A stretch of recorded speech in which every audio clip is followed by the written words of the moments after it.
Chris Lee and Blayne Gilmer of Southeastern 14 here to preview UAB's trip to Georgia. You can catch this one on ESPN2 this coming Saturday, 6:30 p.m. as we do this, which is on a Sunday night. Georgia is a 40-point favorite with a 53-point over-under. That makes for an implied final score of 47-7, according to Vegas. Some computers, ESPN's FPI, giving Georgia the 3-point home field advantage, has the Bulldogs a 37-point favorite. SP Plus has the Bulldogs by 45. Jeff Sagarin has Georgia by 41. Average those four together. Georgia's a 40-point favorite. Again, exactly what Vegas has.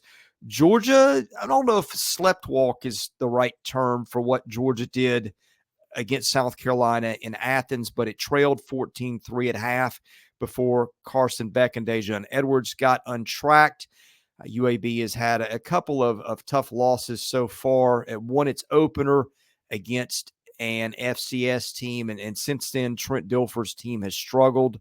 Anyway, what can we look for when UAB visits Georgia on Saturday, Blayne?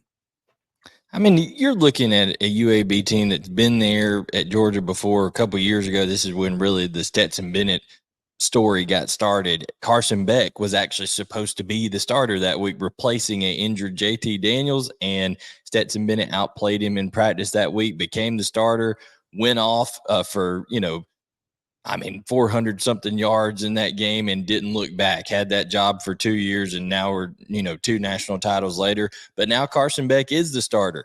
So you would have to think all that kind of has he may play with a little chip on his shoulder, knowing that, hey, I was supposed to start my story in this game 2 years ago, and now this is what happened here. So he's probably going to come and play with a little chip on his shoulder. But the whole thing is, Chris, really, we know that Georgia, unless we've seen some crazy things happen in college football this year, it would take a really crazy thing for Georgia to lose this game. We know Georgia's going to win this game, but the question is, will Georgia start fast and play a complete game? Because they have yet to, even against UT Martin and even against Ball State, they have yet to start fast and play a complete game. Can they do that against the Blazers? And Trent Dilfer is going to have this team, primed up, ready to play on a big stage, ESPN2 game. Yeah, Dilfer was coaching high school ball a few minutes from where I live this time a year ago at Lipscomb Academy. Now he, of course, takes his offensive genius to Birmingham. The Blazers averaging 30.3 points so far. Georgia giving up 8 flat.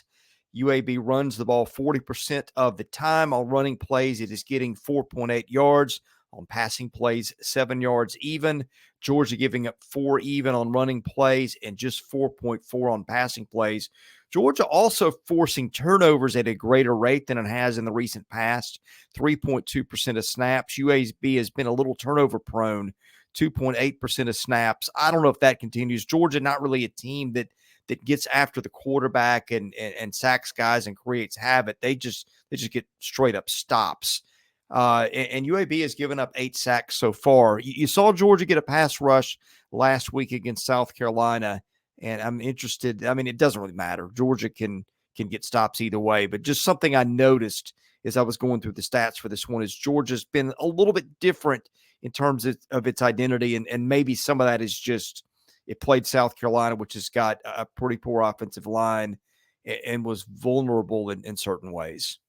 Yeah, Javon Bullard didn't play as well. He's really one thing that I've noticed with this Georgia team, Chris, is that whether you talk on the offensive side or the defensive side, and I know we're talking about defense right now, but when you talk especially about that defensive side, you look at, okay, who is the spark? Who is the emotional leader? And who has it been for the last 2 years? It's been Nolan Smith. He was a tremendous leader and now is with the Philadelphia Eagles along with about 7 other Georgia brethren up there in Philadelphia. So, but he was the guy who really rallied that entire team around him.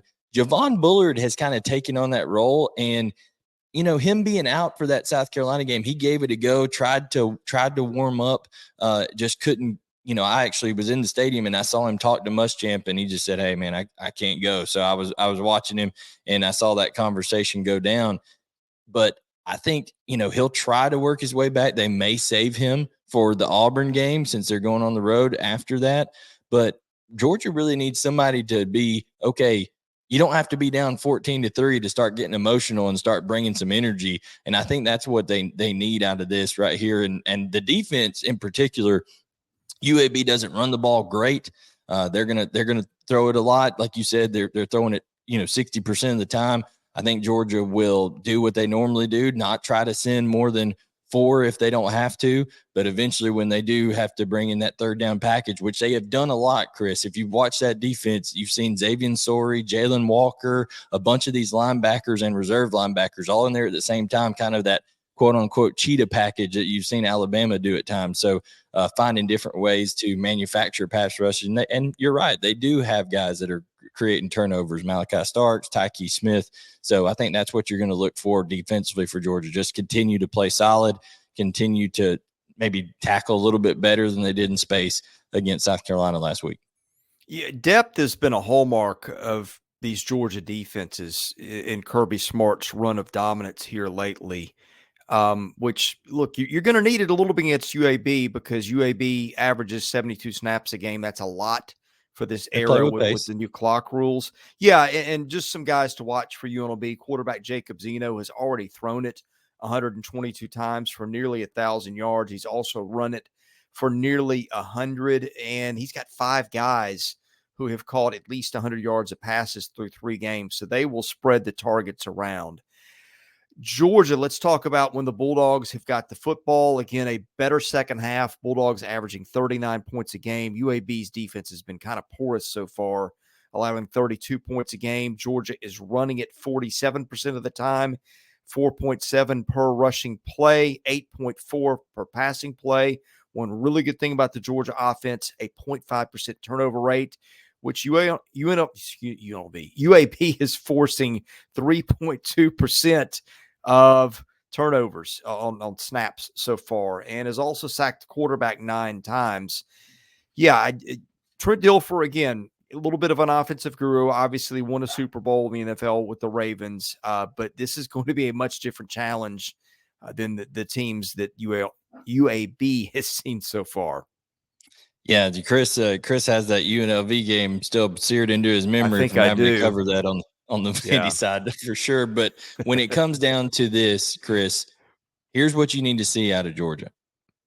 Louisiana had 305 yards rushing against UAB last week. Okay. Georgia's offensive front should maul the Blazers early. Get Daijun Edwards, continued to, he had 20 carries for 118 yards. He ought to get going early. And then Cash Jones, who has made some plays, also a walk-on running back for Georgia because they are a little bit thin. I think Kendall Milton is probably dealing with an MCL injury, so he could miss some time or definitely rest this game in preparation for being ready, hopefully, for that Auburn game in Georgia's circumstances. But they're really thin at running back right now. They're continuing to use Dylan Bell there a little bit. Roderick Robinson saw some action against South Carolina, a true freshman from San Diego. So Georgia is thin at the running back position, and I think, but what they'll want to see is hey, get some explosive runs going early against a front that has not been very good for UAB. Like I said, 305 yards allowed to Louisiana last week. I think Georgia will do that, and then once they have to commit more hats to the box, then you're going to see Carson Beck, utilize Dominic Lovett, Brock Bowers, CJ Smith, Marcus Rosemy-Jackson, all these receivers for some play action shots. Maybe they'll hit Arian Smith, which they didn't really hook up with in the South Carolina game. But I think this is just kind of a execute, look good doing it type game. And that's something Georgia can't take for granted because they haven't done it yet, Chris. You got to see them come out and do it. But it should be a good day for Georgia running the football.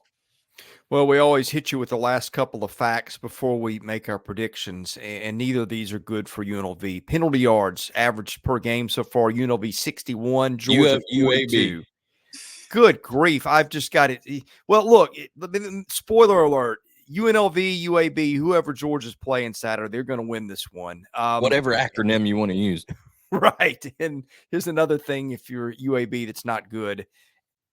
SP Plus ranks UAB 131 in special teams, Georgia 60. So not a lot of help there with field position, field goals, other things like that. Yeah, I don't know if Georgia covers 40, but No, but Georgia missed field goals. They missed 2 field goals badly in this game.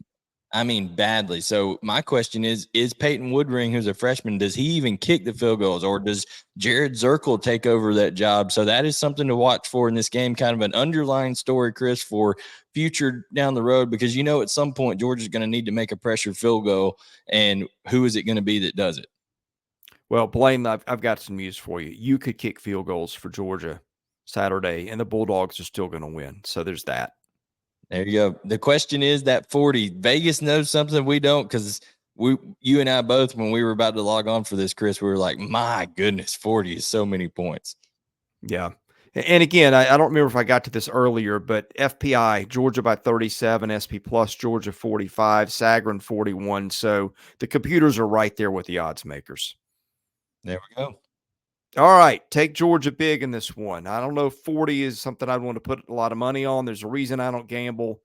These things are often unpredictable. Depends kind of on what Georgia team shows up and how ready is it from the jump. But either way, if Georgia's got a ball game in the fourth quarter, then we got a surprise, and I'm not thinking we're going to see it.